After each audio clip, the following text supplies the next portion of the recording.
Il existe des instants où l'histoire ne se façonne ni sur un champ de bataille, ni dans les antichambres feutrées d'une chancellerie, mais dans le mutisme des corridors d'un palais, et dans le cœur d'un homme prêt à tout miser pour un attachement que personne d'autre ne parvient à saisir.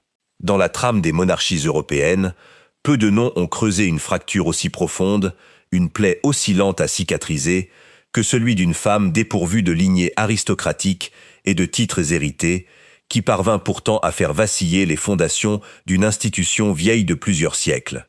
Son visage ne rayonnait pas de l'éclat baltique, mais de la bourgeoisie flamande, et sa faute ne fut jamais la soif de pouvoir, mais l'obstination farouche de vivre auprès d'un souverain à l'heure où la nation entière exigeait sa mise à l'écart.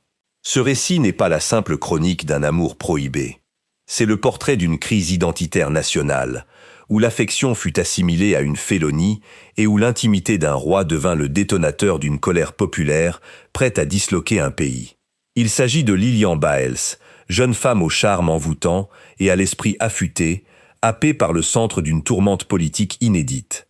Pour saisir comment sa seule présence put précipiter l'effondrement d'une monarchie, il faut remonter à une époque assombrie, où la Belgique pleurait encore, une reine élevée au rang de sainte, et où un monarque veuf errait, seul, parmi les décombres de sa propre existence et ceux d'un continent au bord du précipice.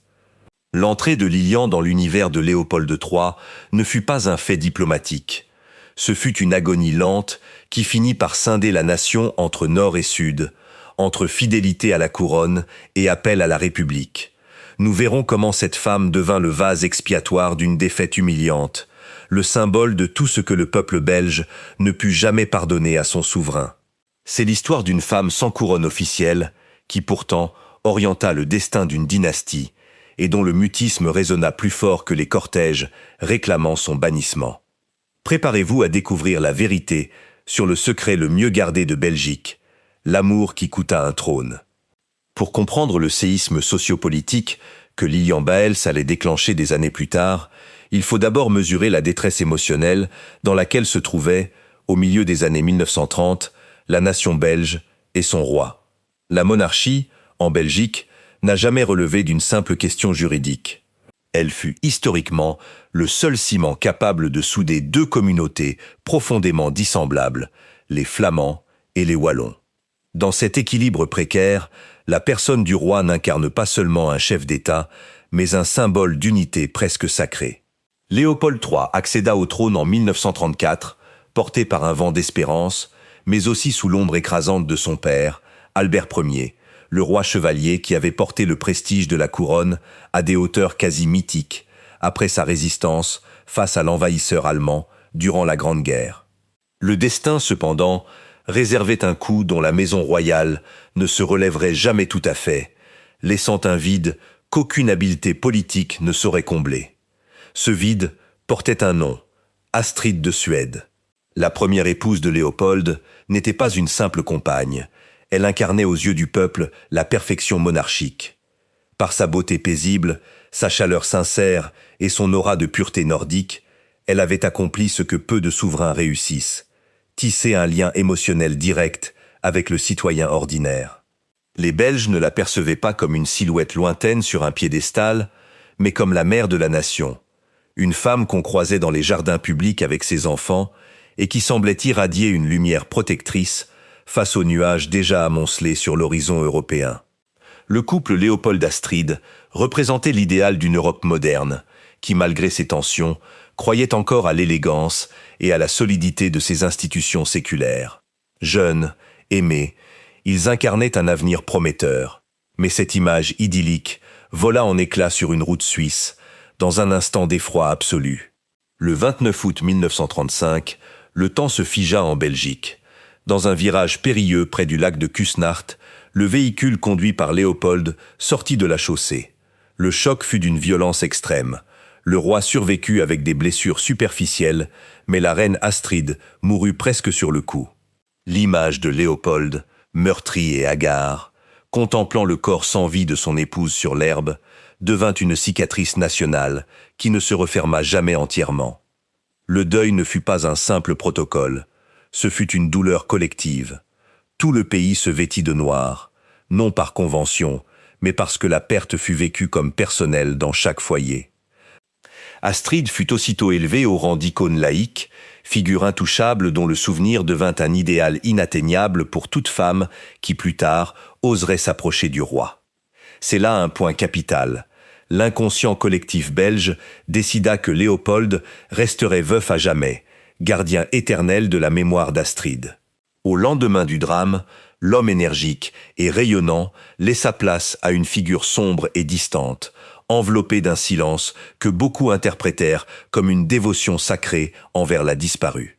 Pendant des années, le château de Laeken fut moins une résidence royale qu'un mausolée. Le souverain accomplissait ses devoirs essentiels, le regard rivé sur un passé à jamais révolu, tandis que ses 3 jeunes enfants grandissaient dans une atmosphère de mélancolie institutionnelle, sous le regard d'un pays partagé entre compassion et respect. Personne, à Bruxelles, à la fin des années 1930, n'aurait pu imaginer que cet homme, qui semblait avoir renoncé à tout bonheur terrestre, retrouverait une étincelle de vie auprès d'une jeune femme étrangère au cercle des familles royales européennes. La solitude du roi était devenue un pilier de stabilité nationale. Un souverain endeuillé était un souverain que le peuple comprenait et protégeait.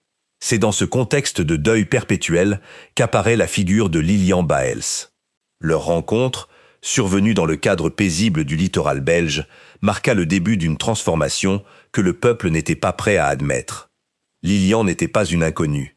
Elle incarnait tout ce que l'aristocratie traditionnelle observait avec méfiance, la bourgeoisie montante et influente. Fille d'un homme politique flamand de premier plan, elle avait reçu une éducation raffinée, une assurance frôlant l'audace et une vitalité qui tranchait nettement avec l'atmosphère funèbre entourant Léopold. Lorsque le roi l'aperçut sur les plages d'Ostende, il ne vit pas seulement une femme séduisante, il vit une issue à la douleur insupportable qui le rongeait depuis des années. Mais ce qui, pour Léopold, ressemblait à une rédemption personnelle, serait perçu par la Belgique comme une profanation de la mémoire d'Astrid. Leur relation commença à se tisser, tandis que le monde s'effondrait. Pendant qu'Hitler consolidait son emprise et que les démocraties européennes tremblaient, le roi des Belges recommençait, en secret, à sourire. Ce contraste entre le bonheur privé du monarque et l'angoisse grandissante de son peuple allait annoncer une rupture fatale. Le veuf devint un homme animé de désirs propres, première étape vers l'abîme. Lilian, sans le savoir, s'engageait sur un terrain miné, où chaque marque d'affection serait scrutée comme un acte de défiance envers la tradition. Le décor était planté pour une tragédie où l'amour d'un homme pour une femme deviendrait l'arme la plus redoutable contre sa propre couronne. Dans ce premier acte, la graine de la discorde fut semée non par la haine, mais par l'incapacité d'une société à admettre que son roi cesse d'être un martyr. L'ombre d'Astrid planait, immense, et Lilian, malgré sa jeunesse et son éclat, allait découvrir qu'on ne combat pas un fantôme divinisé par 10 millions de personnes. La quiétude de Léopold serait la guerre de la Belgique, et l'été 1939, dernier avant le déclenchement des hostilités, serait le dernier moment où leurs 2 noms pourraient être prononcés, sans évoquer aussitôt le parfum du bouleversement et de la chute d'un trône. L'entrée de Lilian dans le cercle intime de Léopold ne connut ni fanfare ni cortège. Ce fut, au contraire, une infiltration discrète dans le quotidien d'un homme qui avait oublié comment vivre hors du protocole du deuil. À la fin des années 1930, la discrétion n'était pas seulement un choix personnel, c'était une nécessité stratégique.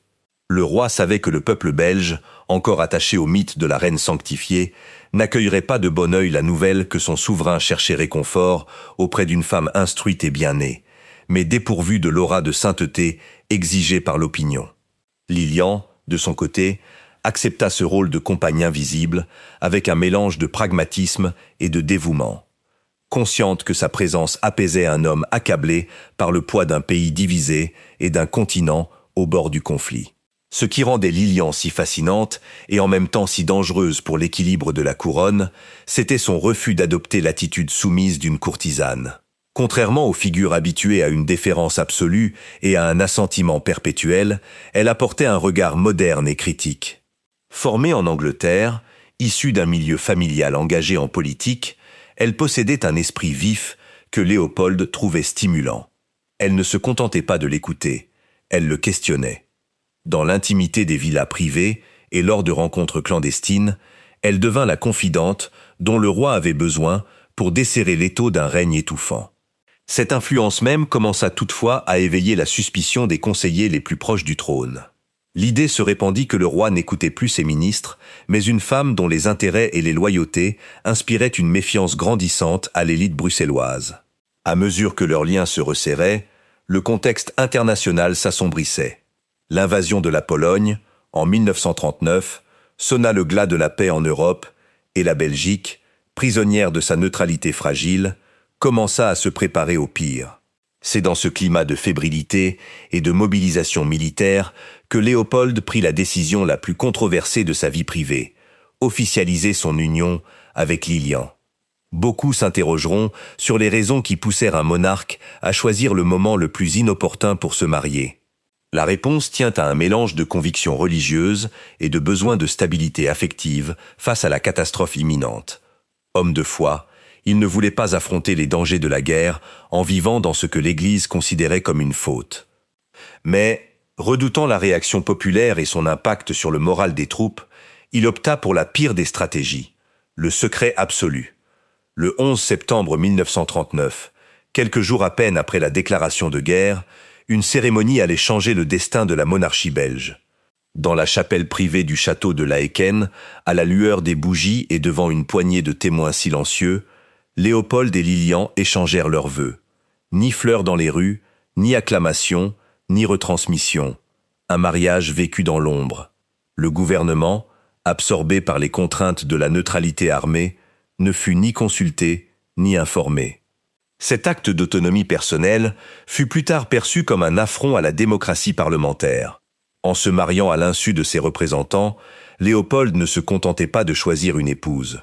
Il affirmait son indépendance vis-à-vis des institutions censées légitimer ses décisions. Le secret fut préservé pendant des mois, instaurant au palais un climat d'irréalité. Lilian vivait dans une sorte de vide juridique et social, épouse du roi devant Dieu, mais parfaite inconnue aux yeux de la loi et du peuple. Une tension insoutenable en résulta. Des rumeurs commencèrent à courir dans la haute société, on évoquait une femme mystérieuse à Laeken, une influence occulte guidant les humeurs du souverain. Lorsque le gouvernement apprit enfin la vérité, en 1940, la crise éclata aussitôt. Les ministres comprirent que la position de Lilian était intenable. Elle ne pouvait devenir reine, le peuple ne l'accepterait jamais, mais on ne pouvait pas non plus l'ignorer. Un compromis juridique forcé fut trouvé. Elle recevrait le titre de princesse de Rhétie, et ses descendants seraient exclus de tout droit de succession. Solution technique désespérée à un problème avant tout émotionnel et politique, déjà en train de s'envenimer. L'annonce publique du mariage, faite par lettre pastorale lue dans les églises, frappa de plein fouet une population déjà éprouvée par les épreuves de la mobilisation. L'accueil fut d'une froideur glaciale. Pour le citoyen ordinaire, qui voyait ses fils partir au front et sa famille rationner la nourriture, ce mariage secret semblait totalement coupé de la réalité nationale. Ce n'était pas tant le moment choisi que l'absence de transparence qui restait impardonnable. L'image du roi chevalier commença à s'effriter, cédant la place à celle d'un homme privilégiant ses désirs personnels au détriment de son devoir symbolique. Lilian, presque du jour au lendemain, endossa le rôle de l'antagoniste d'une histoire qu'elle n'avait pas écrite. Ce chapitre montre bien que, dans les sphères du pouvoir, l'amour n'est jamais une affaire strictement privée. Chaque geste intime a des répercussions sur l'édifice d'un État.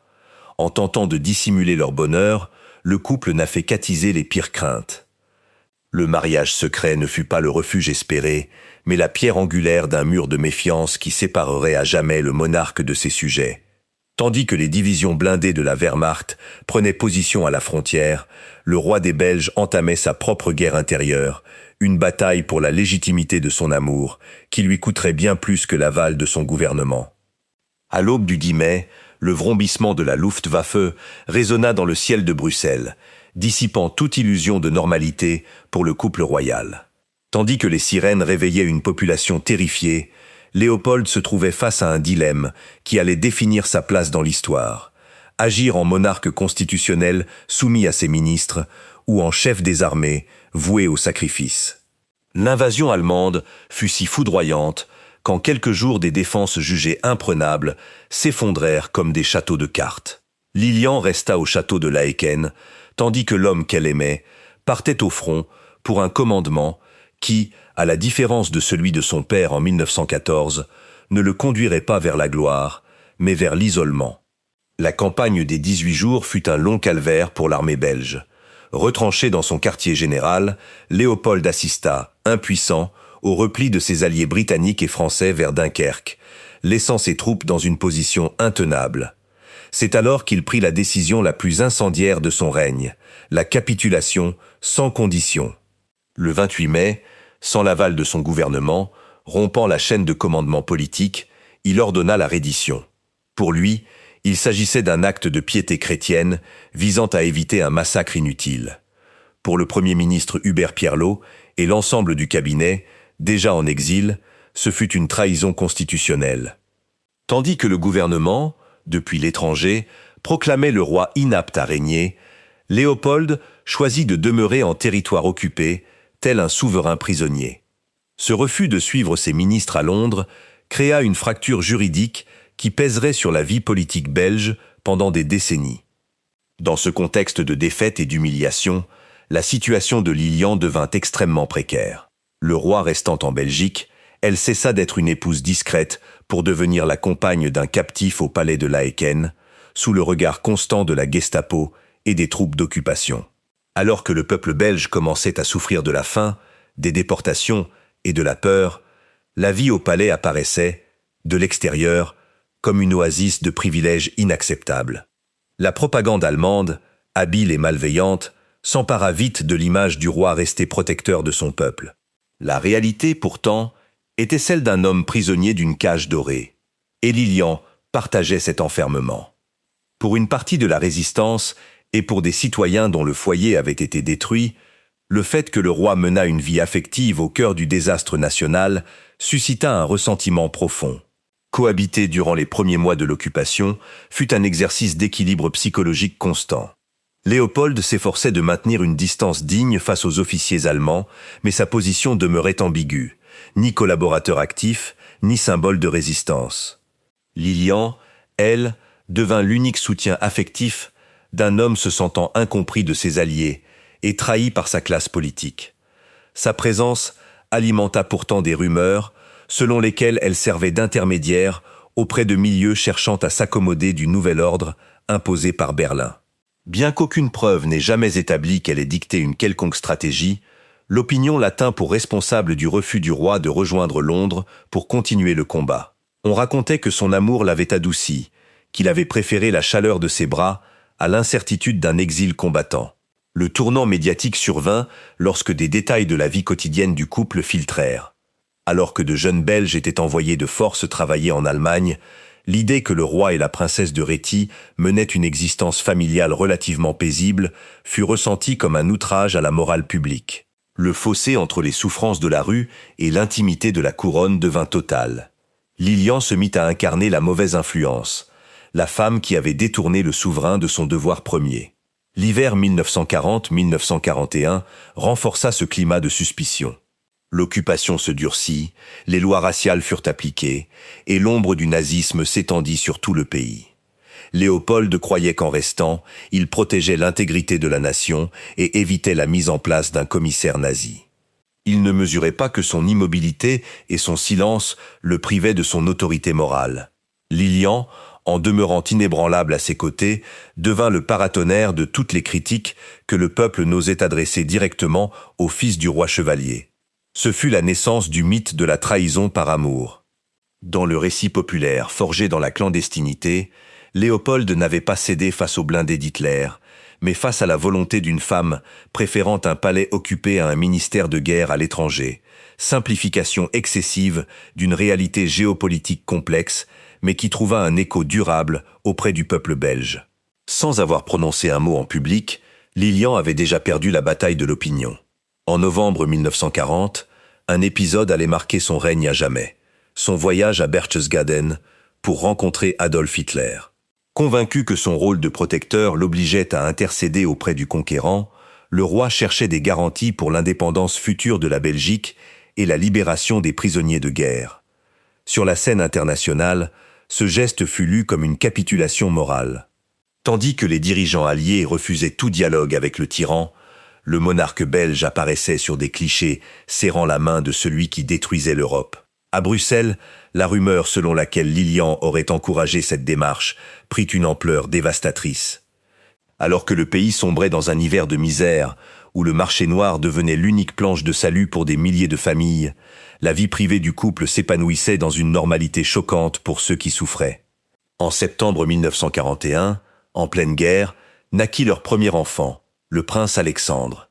Pour tout autre couple, une naissance aurait été motif de joie. Pour la Belgique occupée, ce fut le rappel douloureux que leur roi fondait une nouvelle famille pendant que la nation se désagrégeait. Cet événement rouvrit la plaie du mariage secret et révéla une rupture émotionnelle totale entre couronne et peuple.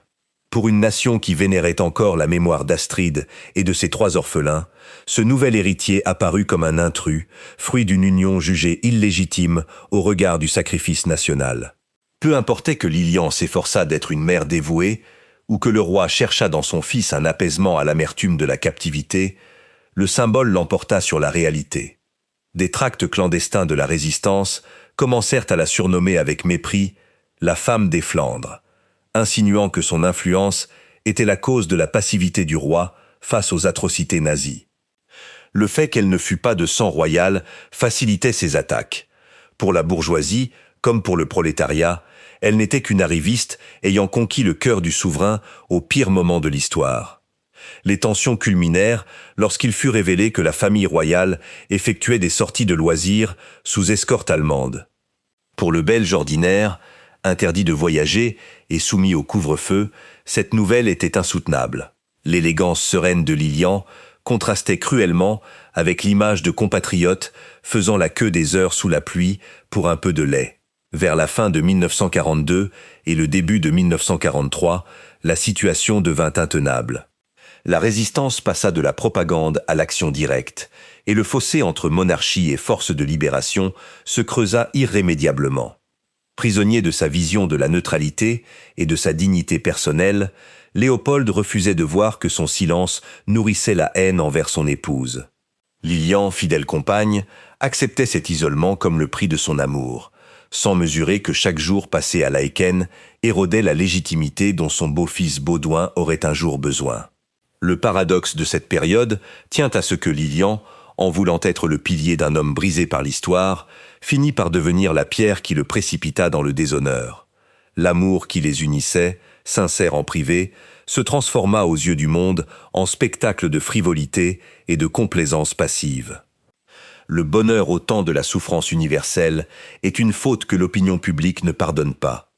En juin 1944, quelques heures après le débarquement allié en Normandie, les autorités nazies prirent une décision radicale. Léopold, Lilian et leurs enfants ne pouvaient plus rester à Laeken. Sous prétexte de garantir leur sécurité, mais en réalité pour s'assurer d'otages de haute valeur, la Gestapo ordonna leur transfert forcé en Allemagne. Le cocon bruxellois disparut, remplacé par un confinement strict en territoire ennemi. Le voyage jusqu'à la forteresse de Hirstein, en Saxe, fut un retour brutal à la réalité. Là, l'isolement fut total. Contrairement aux années passées en Belgique, où le roi pouvait encore recevoir quelques conseillers, ils vécurent désormais sous une surveillance étouffante. Lilian devint le seul repère de raison pour un homme voyant son pays se libérer, pendant que lui restait enchaîné au sol de l'agresseur. Pendant ce temps, la libération de Bruxelles, en septembre 1944, déclencha une explosion de joie qui vira vite à l'amertume politique. Le roi étant absent, le Parlement dut nommer son frère, le prince Charles, régent. Ce vide de pouvoir devint un terreau fertile pour toutes les frustrations accumulées. L'absence de Léopold ne fut pas perçue comme celle d'un héros captif, mais comme celle d'un souverain suspect. Sur les places et dans les cafés du pays libéré, le nom de Lilian redevint la cible des critiques. Sa présence en Allemagne, aux côtés du roi, passait pour la preuve ultime de son ambiguïté. La situation à Hirstein, puis à Strobel en Autriche, se dégrada avec l'effondrement du Reich. Les vivres s'épuisaient, la crainte d'une exécution sommaire par des geôliers de plus en plus désespérés devenait bien réelle, et le grondement des bombardements alliés rappelaient sans cesse l'imminence de la fin. Lilian fit alors preuve d'une force de caractère que ses détracteurs se refusaient à reconnaître, assurant la survie quotidienne de ses enfants dans un environnement hostile. Cette souffrance privée resta pourtant ignorée du peuple belge, pour qui elle demeurait la princesse d'un château, indifférente à la douleur des déportés qui commençaient à revenir des camps avec des récits d'horreur. En mai 1945, les troupes américaines atteignirent enfin la zone autrichienne où la famille était détenue. La libération fut un soulagement matériel, mais aussi le point de départ d'une violence politique immédiate. Léopold croyait sincèrement qu'il pourrait rentrer en Belgique, expliquer ses actes et remonter sur son trône sous les acclamations. Il se trompait profondément. Le monde qu'il retrouvait n'avait plus rien à voir avec celui qu'il avait quitté en 1940. Les démocraties européennes ne toléraient plus l'ambiguïté monarchique, et le gouvernement en exil, détenant désormais le pouvoir réel à Bruxelles, n'était pas disposé à se soumettre à un roi qui avait refusé de combattre à leur côté. Présente aux côtés de Léopold, lors de leur libération, Lilian devint le principal obstacle à toute réconciliation. Les officiers alliés, qui les gardèrent durant ces premiers jours, décrivirent un couple uni, mais profondément coupé des réalités politiques de son pays. C'est lors de leur exil forcé en Suisse, le gouvernement belge leur interdisant l'entrée du territoire, que la question de Lilian passa du statut de problème national à celui d'affaire d'intérêt international. Ce chapitre clôt la période de guerre et ouvre celle de la question royale, période où la Belgique frôla le gouffre. Après la libération de l'Autriche, le chemin de Léopold vers le trône se heurta à un mur dressé par la classe politique belge et une opinion internationale glaciale. Incapable de rentrer à Bruxelles sans provoquer de troubles, le monarque s'installa avec Lilian et leurs enfants dans le village suisse de Prégny. C'est dans ce cadre alpin idyllique que se joua la phase la plus virulente de la question royale. Prévu comme une pause temporaire, cet exil se transforma en un séjour de 5 années qui érodèrent définitivement le prestige de la couronne.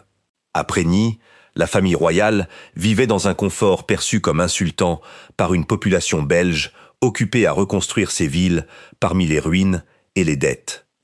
Lilian, désormais princesse de Réti, devint la cible d'une campagne de diffamation sans précédent. Presse de gauche, syndicats, anciens résistants trouvèrent en elle le bouc émissaire idéal. Plus simple, moins douloureux pour la conscience nationale, de s'en prendre à l'étrangère d'origine bourgeoise que d'admettre les erreurs stratégiques du fils du vénéré Albert Ier. L'image de Lilian se construisit alors comme celle d'une sorte de Lady Macbeth flamande, femme ambitieuse ayant manipulé la volonté d'un roi affaibli par le chagrin pour le détourner de ses devoirs démocratiques. Chaque photographie fuitée de leur séjour suisse, promenade en bateau, dîner élégant, sourire saisi au téléobjectif, nourrissait les attaques contre la légitimité de Léopold. L'argument, simple et dévastateur, pendant que le pays souffrait, le roi et sa concubine, comme la qualifiaient les milieux les plus radicaux, menaient une vie de luxe à l'abri de l'anonymat helvétique. Fidèle à sa politique du silence, Lilian n'accorda aucune interview et ne chercha jamais à se défendre, attitude que les masses interprétèrent non comme de la dignité, mais comme de l'arrogance et du mépris. Cette rupture n'était pas seulement physique, elle était aussi morale. Pour beaucoup de Belges, la présence de Lilian à Berchtesgaden, ou le fait qu'elle ait partagé la captivité allemande, n'étaient pas des preuves d'amour, mais la confirmation d'une proximité avec une vision du monde que le fascisme avait tenté d'imposer. Durant ces années, les divisions internes du pays prirent une dimension géographique et linguistique. Le Nord, la Flandre catholique et conservatrice, tendait à défendre le roi et à se montrer plus tolérant envers son mariage. On y voyait Léopold comme un homme cherchant à éviter un bain de sang et Lilian comme une compatriote injustement attaquée par l'élite francophone. À l'inverse, le Sud, la Wallonie industrielle et socialiste, forte d'une longue tradition de résistance armée, percevait le couple comme un symbole de capitulation et de trahison. La figure de Lilian devint le catalyseur de ces tensions. Il ne s'agissait plus de savoir si le roi avait signé un document, mais quel type de pays les Belges voulaient bâtir. Dans la villa de Prégny, la réalité était plus sombre que ne le laissaient croire les tracts. Léopold passait des heures à rédiger de longs mémoires pour justifier ses actes de guerre, hantée par l'idée de laver son nom devant l'histoire. Lilian, elle, veillait à maintenir la cohésion d'une famille vivant sous le feu constant des projecteurs. On suggéra plus ou moins subtilement au roi que si Lilian se retirait de la vie publique, ou si le mariage était symboliquement annulé, le chemin du retour serait bien plus aisé. Dans un geste que certains qualifièrent d'honorable et d'autres d'entêtement suicidaire, Léopold refusa catégoriquement. Il ne sacrifierait pas la femme qui l'avait soutenu dans les ténèbres de Hirstein pour récupérer un morceau d'hermine. Vers la fin des années 1940, la crise atteignit un point de non-retour. Le gouvernement belge, conscient de l'impossibilité de maintenir le pays dans une impasse permanente, décida de consulter directement le peuple. L'annonce d'un référendum arracha finalement Lilian à sa vie privée et la propulsa au cœur d'une campagne électorale. Les murs de Bruxelles et de Liège se couvrirent de graffitis, la comparant, cruellement, à la reine Astrid, rappel de ce que les Belges avaient perdu et de ce qu'ils avaient reçu en échange, selon ses détracteurs. En 1950, la paralysie politique était devenue insupportable. Le pays était gouverné par un régent, tandis que le monarque légitime attendait en exil un signe pour recouvrer ce qu'il considérait comme son droit. Le 12 mars 1950, les Belges se rendirent aux urnes pour répondre à une question qui, au fond, ne concernait pas seulement Léopold, mais aussi l'acceptation ou le rejet définitif de Lilian et de ce qu'elle représentait. La campagne fut d'une intensité inédite. Dans le nord flamand, on appelait à la loyauté et au pardon. Dans le sud wallon, des affiches rappelaient le mariage secret et la rencontre avec le dictateur allemand. Les résultats reflétèrent fidèlement une nation fracturée. Le oui au retour du roi recueillit 57% des suffrages, victoire statistique masquant une réalité géographique explosive, soutien avoisinant 70% en Flandre, à peine 40% en Wallonie, rejet massif à Bruxelles. Léopold interpréta ce résultat comme une validation totale, ignorant qu'une démocratie ne repose pas seulement sur des majorités arithmétiques, mais sur un consensus moral qu'il avait, avec Lilian, irrémédiablement perdu. La passation de pouvoir d'août 1950 ne fut pas un simple acte administratif. Elle marqua la fin émotionnelle d'une certaine conception de la monarchie. L'homme qui avait défié Hitler et son propre gouvernement fut contraint d'abdiquer, transmettant le poids d'une couronne fissurée à son fils aîné Baudouin, jeune homme d'à peine 20 ans, à l'allure fragile et au regard mélancolique. Malgré ce changement formel de pouvoir, l'influence du couple Léopold-Lilian ne s'évanouit pas du jour au lendemain. L'abdication définitive, officialisée en juillet 1951, inaugura une période inédite dans l'histoire belge. La coexistence de deux rois sur un même territoire, Lilian régnant en maîtresse sur une cour parallèle qui continuait de projeter son ombre sur le jeune monarque. Cette période de transition fut extrêmement délicate pour l'image publique de Lilian. N'étant plus officiellement l'épouse du roi, elle demeurait néanmoins au cœur du pouvoir. Le palais de Laeken devint le théâtre d'une dualité. D'un côté, Baudouin s'efforçait désespérément de projeter une image de renouveau et d'engagement constitutionnel pour apaiser les tensions après les violentes émeutes de Liège. De l'autre, Léopold et Lilian menaient une existence qui, pour beaucoup, prolongeait encore l'époque de la question royale. La présence de Lilian au palais était perçue par les milieux politiques comme une ingérence constante. On craignait que le jeune roi ne fût qu'une marionnette entre les mains de son père et surtout de sa belle-mère. La relation entre Baudouin et Lilian, durant les premières années du règne, fit l'objet d'innombrables spéculations. Elle avait reconstruit la maison de Léopold après la mort d'Astrid et représentait pour lui une figure maternelle durant son adolescence. Mais la loyauté filiale se heurta aux intérêts de l'État. Les conseillers de Baudouin, convaincus que la survie de la dynastie exigeait une rupture nette avec le passé, pressèrent le couple de se retirer entièrement de la vie publique. Lilian se trouva alors dans une position paradoxale, protectrice de l'ancien roi, mais obstacle à la réussite du nouveau. Son refus de s'effacer de la scène sociale nourrit l'idée qu'elle ne pouvait accepter la perte de son statut. Après l'abdication officielle de 1951, le climat commença à se stabiliser, mais le ressentiment envers Lilian persista, se muant en une forme de froideur institutionnelle. Les barricades avaient disparu des rues, mais la presse continuait de scruter le moindre de ses faits et gestes, lui reprochant son élégance perçue comme provocatrice et son absence apparente de remords. Elle opta alors pour une stratégie de retrait sélectif, se consacrant à l'éducation de ses enfants et à la construction d'une vie privée assez riche pour compenser l'hostilité extérieure. Mais son ombre planait encore. Tant que Baudouin ne se marierait pas, elle resterait, aux yeux de beaucoup, la première dame d'un palais suspect. Dans les années 1950, la vie à Laeken relevait d'un exercice d'équilibriste permanent.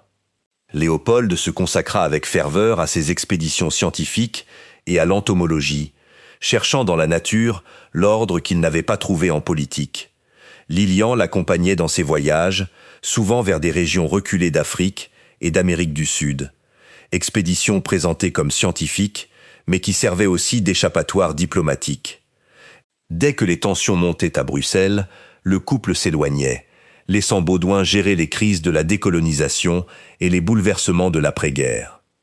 Pour Lilian, ces voyages furent le seul espace où elle pouvait simplement être une épouse, loin des injures que son nom suscitait dans les tavernes wallonnes, comme dans les cabinets ministériels. Le conflit majeur de cette période portait sur l'autonomie du jeune roi.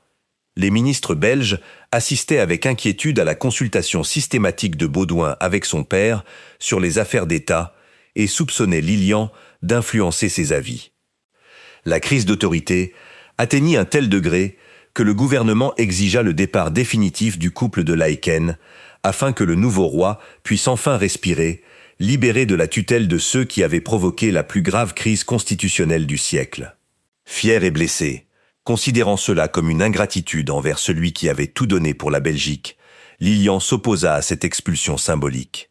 Pour elle, quitter Laeken revenait à admettre que le camp qui les persécutait depuis 1940 avait fini par l'emporter. Ce chapitre relate un changement de génération douloureux. Celle qui avait débuté sa vie comme jeune beauté sur les plages d'Ostende devint la matriarche d'une branche de la famille royale, se sentant exilée dans son propre pays.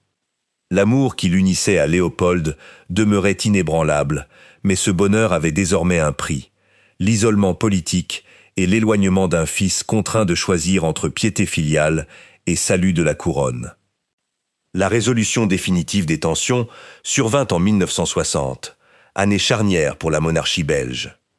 Le mariage du roi Baudouin avec l'aristocrate espagnole Fabiola de Mora y Aragon apporta la pièce manquante du puzzle national, une reine que le peuple pourrait aimer sans réserve, affranchie des fantômes du passé. Mais l'arrivée de Fabiola entraîna aussi un verdict inévitable.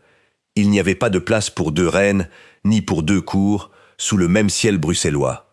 Léopold et Lilian comprirent que leur temps à Laeken était révolu. Sans cérémonie, mais avec le poids d'une défaite symbolique, ils s'installèrent au château d'Argenteuil, propriété boisée qui deviendrait leur ultime refuge, et, pour beaucoup, leur dernier bastion. La vie à Argenteuil constitua l'épilogue idéal d'une histoire née dans le scandale et achevée dans l'introspection. Loin du regard incessant de la presse politique, le couple se bâtit un univers à part. Léopold se consacra pleinement à sa passion pour la science et l'exploration, voyageant en Amazonie et au Congo, où il n'était plus un monarque suspect, mais un naturaliste respecté. Lilian, quant à elle, devint la gardienne absolue de la mémoire et de la santé de son époux, exerçant dans ce refuge une autre forme de souveraineté, celle d'une maisonnée fonctionnant avec la précision d'une cour, mais sans le pouvoir de l'État. Malgré l'isolement, elle conserva toujours cette allure élégante et distante qui avait tant marqué ses compatriotes. À Argenteuil, son silence devint une véritable armure. Dans les années 1960, la question royale, autrefois source de violence dans les rues, devint un objet d'étude pour les historiens. Avec la modernisation de la Belgique et la cicatrisation des plaies de la guerre, la figure de Lilian se couvrit de mystère. Elle n'était plus perçue comme une actrice conspirant contre la démocratie, mais comme le vestige d'une époque plus tumultueuse. Elle demeura pourtant inflexible dans sa politique du silence. Contrairement à d'autres personnalités cherchant la rédemption par des mémoires ou des interviews larmoyantes, elle avait compris que sa plus grande force résidait dans le mystère. Elle ne s'excusa jamais d'avoir aimé le roi, ni de ses origines bourgeoises, ni d'avoir succédé à la reine Astrid. Cette constance, jugée arrogante en 1950, fut interprétée des années plus tard comme une forme de dignité aristocratique. Le 25 septembre 1983, la mort de Léopold III mit fin à l'une des unions les plus controversées et les plus durables de l'histoire européenne. Avec la disparition de l'ancien roi, Lilian perdit sa raison d'être, tant politique qu'affective. Les funérailles, empreintes d'une solennité glaciale, rappelèrent aux Belges une fracture jamais tout à fait refermée. Dès lors, elle se retira dans une solitude hantée par les souvenirs, entretenant Argenteuil comme un musée vivant dédié à la gloire de son époux. Ses apparitions publiques se firent quasi inexistantes, et ses relations avec le reste de la famille royale, correctes en apparence, ne reflétèrent jamais la chaleur que le peuple belge attendait de sa maison dynastique. Lilian survécut à son époux près de 20 ans, s'éteignant en juin 2002. Sa mort ne provoqua pas les scènes de deuil national qui avaient accompagné celles d'Astrid ou de Baudouin, mais elle suscita une profonde réflexion collective. À la fin de sa vie, la princesse de Réti était devenue la dernière témoin d'une Belgique disparue, d'une nation presque déchirée par le conflit entre devoir public et désir privé. Avec le recul, l'histoire commença à la juger avec plus de justesse. Elle n'est plus perçue comme une simple mauvaise influence, mais comme une femme ayant payé un lourd tribut à sa fidélité envers un homme qui, avant d'être roi, fut son époux durant les heures les plus sombres du XXe siècle. Aujourd'hui, lorsqu'on se penche sur la vie de Lilian Baels, il apparaît clairement qu'elle fut bien plus qu'une épouse encombrante. Elle fut le miroir dans lequel une nation blessée projetait ses propres traumatismes de guerre, ses divisions linguistiques et ses insécurités monarchiques. Sa véritable faute ne fut jamais l'ambition, mais le caractère inopportun de sa présence à une époque où le monde réclamait des saints, et où elle n'était qu'une femme de chair et de sang. L'amour entre Léopold et Lilian fut un acte de rébellion contre l'histoire, et comme toute rébellion contre le destin, il eut un prix tragique, le trône d'un roi et la paix d'une femme qui ne put jamais porter la couronne. Dans le silence des bois d'Argenteuil, s'est écrite l'une des plus fascinantes chroniques de pouvoir et d'amour, nous rappelant qu'un seul cœur peut parfois infléchir le cours d'un empire, même au prix de l'oubli et du mépris de tout un peuple. Lilian Baels ne fut jamais la reine que la Belgique souhaitait, mais elle fut la femme dont un roi eut besoin pour survivre à sa propre légende. Et c'est dans cette victoire intime que réside en définitive sa véritable place dans l'histoire.